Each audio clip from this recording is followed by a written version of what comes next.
यात्रा करें कि ना जाने किस रूप में भगवान का दर्शन मिल जाए। और भगवान का दर्शन पाओगे ना। हमारे गुरु प्रेम भूषण जी महाराज बड़ी सुंदर भाव में गाते रहते हैं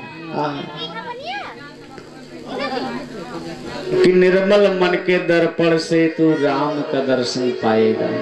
अगर आपका सुंदर मन हुआ, आज उन्हीं की सृष्टि है, हम लोग भगवान को क्यों नहीं देख पाया है। एक लाइन कहना है केवल कि रचा है सृष्टि जिस वो प्रभु ने, वही ए सृष्टि चला रहे हैं। रचा है सृष्टि जिस वो प्रभु ने, चला रहे हैं। जो पेड़ी हमने लगाया पहले, जो पेड़ी हमने लगाया पहले, उसी का भल अब हम खा रहे हैं। रचा है सृष्टि जिस वो प्रभु ने, ये सृष्टि चला रहे हैं। रचा है सृष्टि जिस वो प्रभु ने, वही ये सृष्टि चला रहे हैं।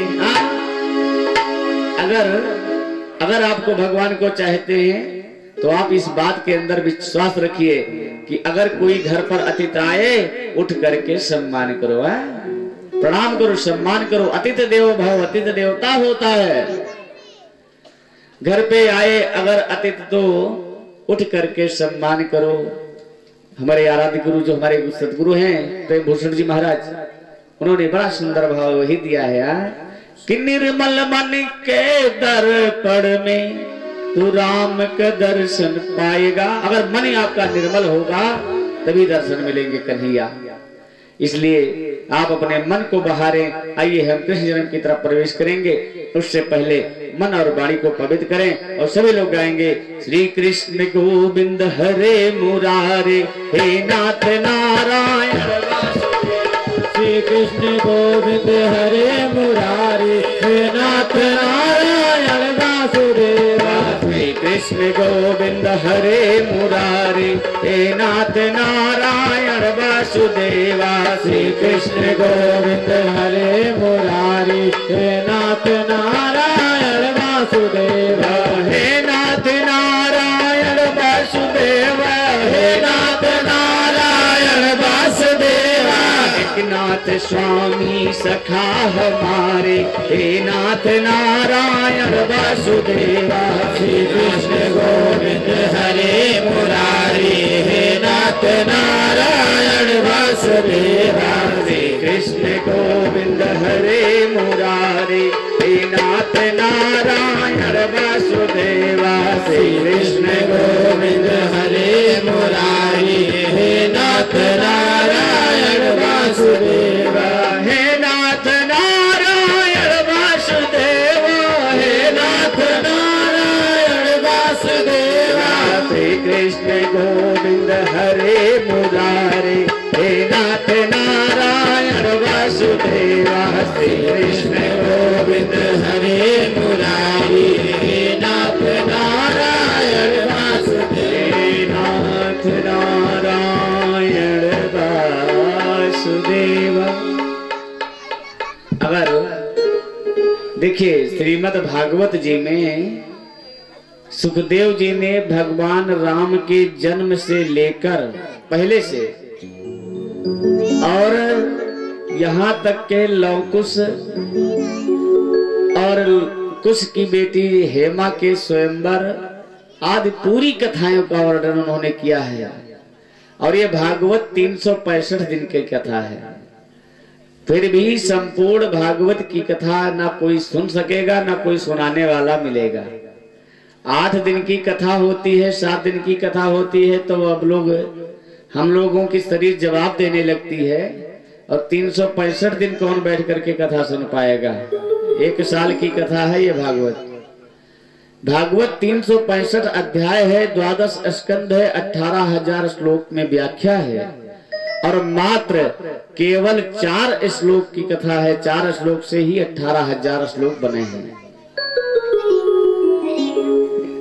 इसलिए कहा गया श्री भागवती भगवान तुम श्री कृष्ण के अवतार हो।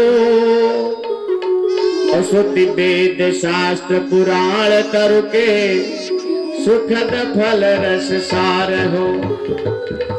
जो भागवत नित सुनई उसको हृदय भाव अपार हो। श्री कृष्ण के दर्शन मिले और भव से बेड़ा पार हो। बोले भागवत भगवान की जय। बोले सच्चिदानंद भगवान की जय। सुखदेव जी महाराज देखिए 9वें स्कंद में केवल भगवान राम, परशुराम, जन्मदागिन आदि ऋषियों की चर्चाएं हैं, पूरी कथाएं हैं। सुखदेव जी महाराज ने कहा राजा परीक्षित थे कि राजा परीक्षित सातवत के पुत्र अंधक हुए। अंधक के 4 लड़के थे जिनमें एक का नाम कुकुर था। हसैना एक राक्षस वो भी है। एक का नाम भजमान था, एक का नाम सुचि है और कुकुर का पुत्र है जिसका नाम कपोत रोमा हुआ। और उसी कपोत रामा से एक अरिद्धोत नाम का लड़का हुआ और उनके लड़के पुनर्वसु हुए। पुनर्वसु से आहुक नामक एक पुत्र हुआ और आहुकी नाम की कन्या हुई। आहुक के लड़के कौन थे जान लीजिए, बाद में प्रश्न करना होगा तो नहीं करिएगा, लिख करके दे देना। महाराज आहुक के जो है 2 लड़के थे और 4 कन्याएं थी। आहुक के 2 पुत्र कौन थे? एक का नाम देवक और दूसरे का नाम उग्रसेन। देवक के 4 लड़के हुए देववान, उपदेव, सुदेव, देववर्धन और 7 देवक के 7 कन्याएं हैं जिनका नाम है धृत देवा, शांति देवा, श्री देवा, उपदेवा, देव रचिता, सहदेवा और देवकी। देवकी भी जो है महाराज देवक की कन्या है। उग्रसेन के 9 लड़के थे। एक का नाम कंस है, दूसरे का नाम सुनामा है, न्याग्र, कंक, शंको, राष्ट्रपाल, सृष्टि और तुष्टिमान। ये 9 लड़के थे। उग्रसेन की 5 कन्याएं भी हैं। एक का नाम है कंसा, कंसवती, कंका, सुरभु और राष्ट्रपालिका। ये 5 जो है कन्याएं हैं उग्रसेन के। सुखदेव जी महाराज ने कहा कि कंस जो है उग्रसेन के कोई पुत्र नहीं था। तैसे महाराज परीक्षित खड़े हो गए। राजा परीक्षित ने कहा प्रभु 9वें स्कंद में आपने हमको इस बात का सचेत किया है कि इनके 3 लड़के थे तो फिर कंस का कैसे प्राकट हुआ? कंस कैसे अवतार लिया? बोली सांवलिया सरकार की जय हो। बोली राघवेंद्र सरकार की जय हो। सुखदेव जी महाराज से राजा राजन परीक्षित ने प्रश्न किया प्रभु कि कथित तव वंश विस्तारो भवता सोम सूर्यव राज्ञां चोव्यवंचानां चरित्रं परमा अद्भुतम। हे प्रभु, जैसे आपने सूर्य वंश का हमें कथा सुनाया, हमारे चंद्र वंश जो है कृष्ण वंश की पावन कथा को श्रवण कराए। सुखदेव जी महाराज कहते हैं कि हे राजा परीक्षित, उग्रसेन की पत्नी का नाम पवन रेखा है। उग्रसेन की पत्नी का नाम पवन रेखा था और पवन रेखा के जब कोई संतान नहीं थी तो पति का कहना न मान करके एक बार ये वन जंगल में गांव में बगीचा लगा हुआ था, वहीं पर टहलने के लिए गई थी।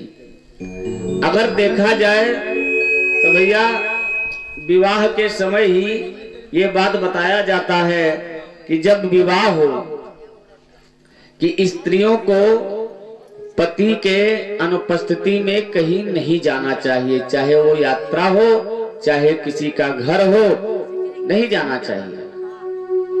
लेकिन जब पति साथ में रहे तब उन्हें श्रृंगार करना चाहिए। और कल हमने इस बात को यहाँ पर दिया था कि श्रृंगार कब किया जाता है कि जब पति परदेश में हो। उदाहरण हमने दिया था, आप लोग नहीं आए होंगे, जो सीता जी भी जब पति उनके साथ भगवान राम के साथ थी तो माँ जानकी जी ने भी श्रृंगार किया था। आजकल के लड़के तो अपने पत्नी का डेली श्रृंगार करते हैं, और भगवान राम अपने जीवन में केवल एक बार कि एक बार चुनी कुसुम सुहाए, एक बार निज कुल भसन राम पहिराए, निज कुल भसन राम पहिराए। एक बार भगवान राम ने अपने जीवन में सीता जी का श्रृंगार किया था।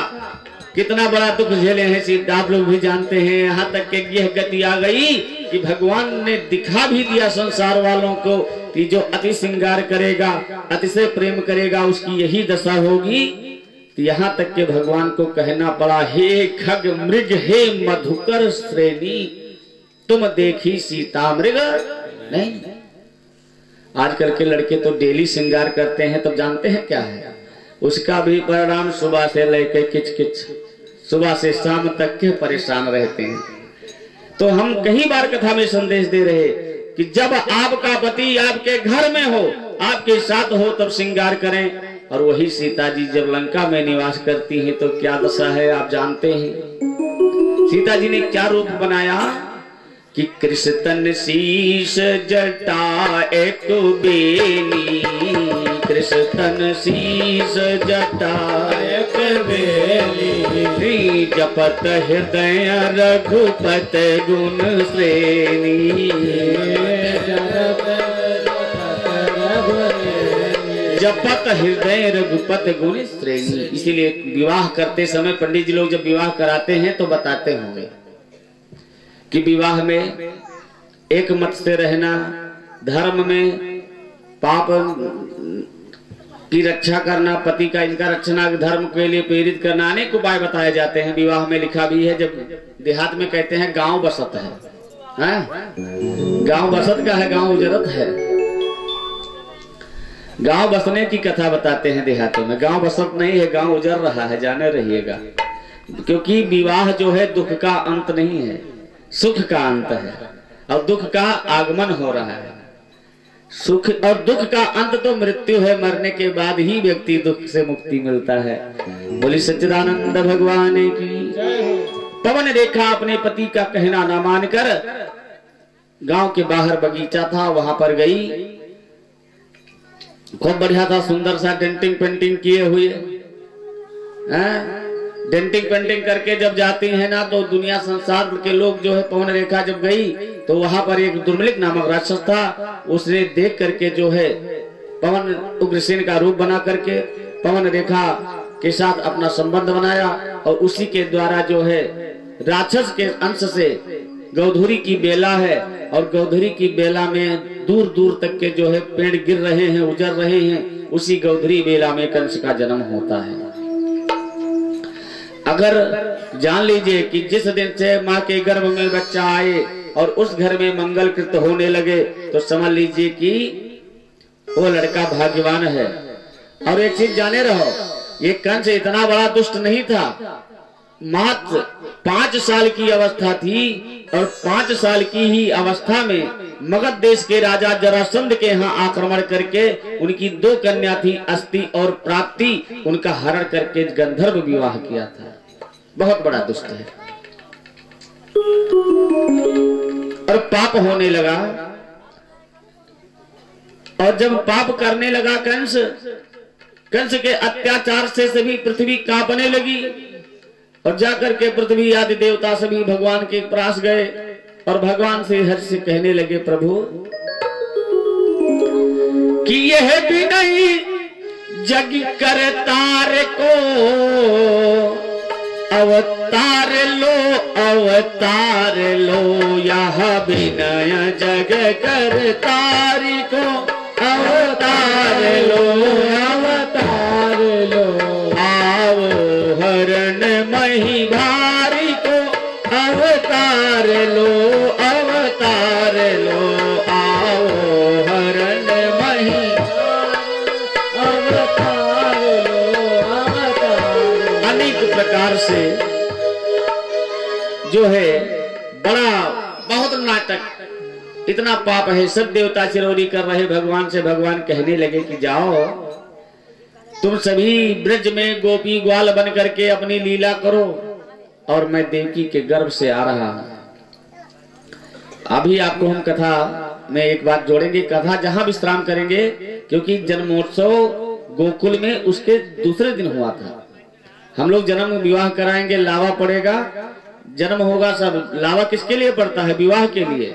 विवाह के दिन तो कोई लावा डालने आएगा नहीं, क्योंकि कल के बाद परसों हम लोग भगवान की विवाह भी कराएंगे, खूब बढ़िया नचाएंगे हम। तो लावा पड़ने का विधान है।